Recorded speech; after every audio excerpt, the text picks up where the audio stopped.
History is in the eye of the beholder, right? What may feel old to one person feels like yesterday to another. Today, I want to explore this idea a little bit while sharing a story of something interesting that happened to me while working in the archives. Thanks to my work with historic collections, I've come to realize just how differently we all approach recent history due to both our personal life experiences and our age. And as history marches on and often threatens to repeat itself, we all need to remember that we're experiencing and viewing both current events and history from different angles.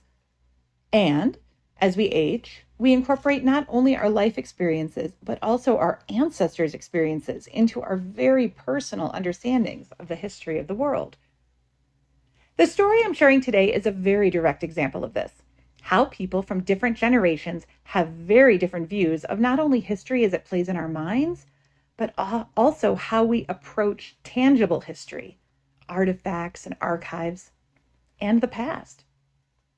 Hi, my name is Lindsay Smith with Exhibit Smith. I'm rethinking the way we save our stuff.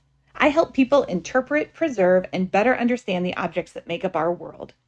If you have a lot of stuff, it might feel overwhelming. But believe it or not, I truly believe that artifact and heirloom preservation can be both easy and fun. In fact, I've developed a series of introductory level workshops and courses on this topic and others just to prove my point. Learn more about them at exhibitsmith.com. At a past job, I was an archivist who was fortunate to have a robust team of volunteers helping me out.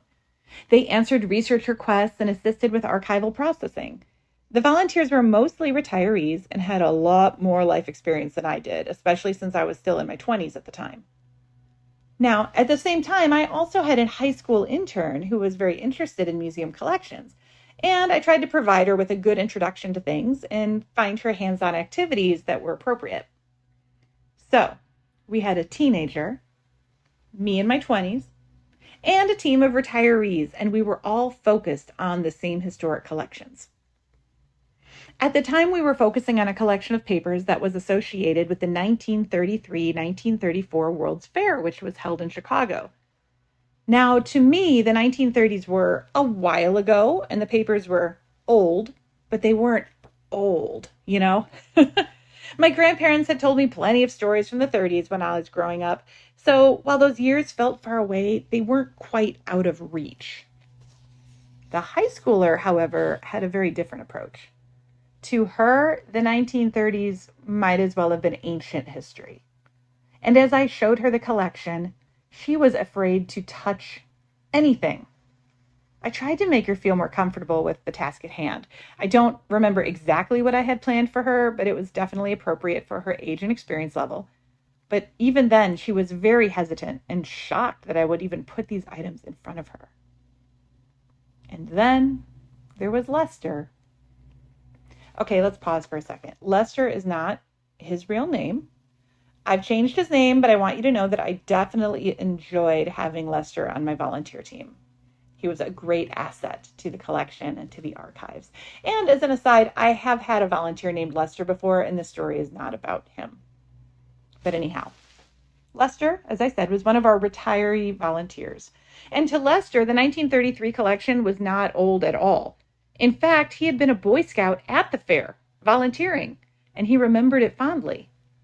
So when I put the collection of old World's Fair planning papers in front of him and asked him to inventory it, he was not hesitant at all.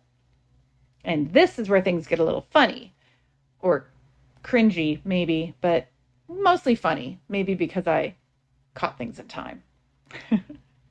The collection he was working with consisted of research and planning notes, and they were mostly kept in binders. The paper wasn't high quality and it was aging, and the binders weren't great, but this phase of the project didn't include switching them out or rehousing anything. We were just looking for a very basic level inventory of the content, so we knew what we had in the collection.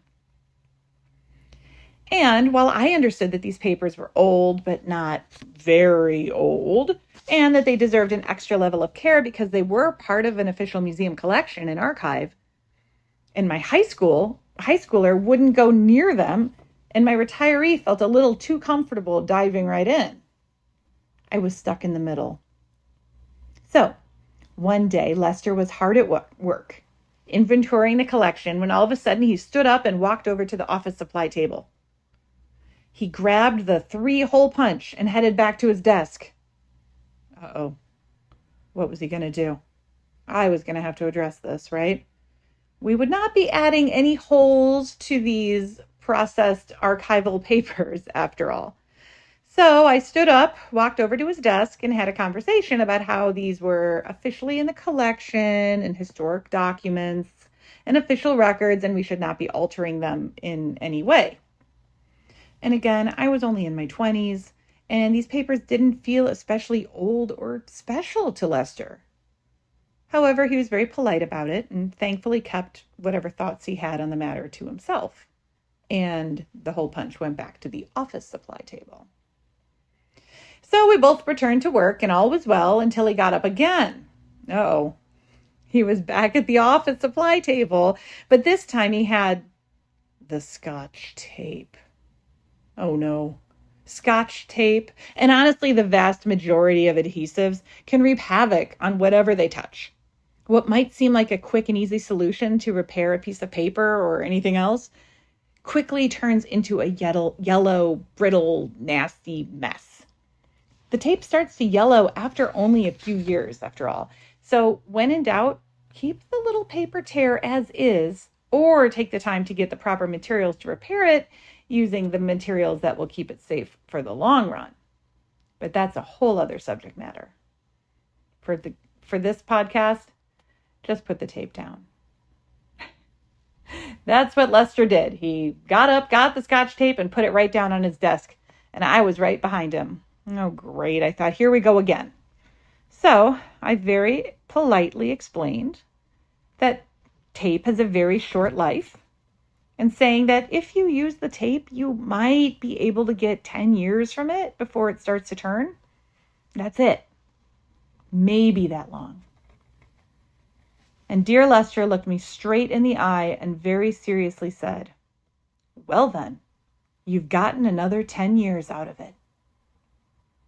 Well, I was speechless and just asked him politely not to use the tape. He acquiesced, but again, I don't think his heart was in it. I think he would have rather just taped it up, felt good about his work, and moved on. Working with museum collections, we plan for the long term. No matter what our personal view may be, if it's in the collection, we need to plan for many years to come. I wouldn't have had to tell the high schooler twice about the ill effects of tape. She wouldn't have even picked up the paper in the first place. But to this lovely volunteer who had a personal association with the stuff, it was just his life and his experience. And sure, another 10 years sounded like a great idea. And as a side note, the story definitely happened more than 10 years ago, many more than 10 years ago. And I wonder if those papers are still in stable condition. Something to think about. So what I realized from that experience is that history isn't the same to all of us. And as we get older and time seems to speed up, the past somehow seems closer as well. As we look back on the decades, we think of our parents and grandparents and those who came before them. And we realize that what used to seem old was really only a few generations back.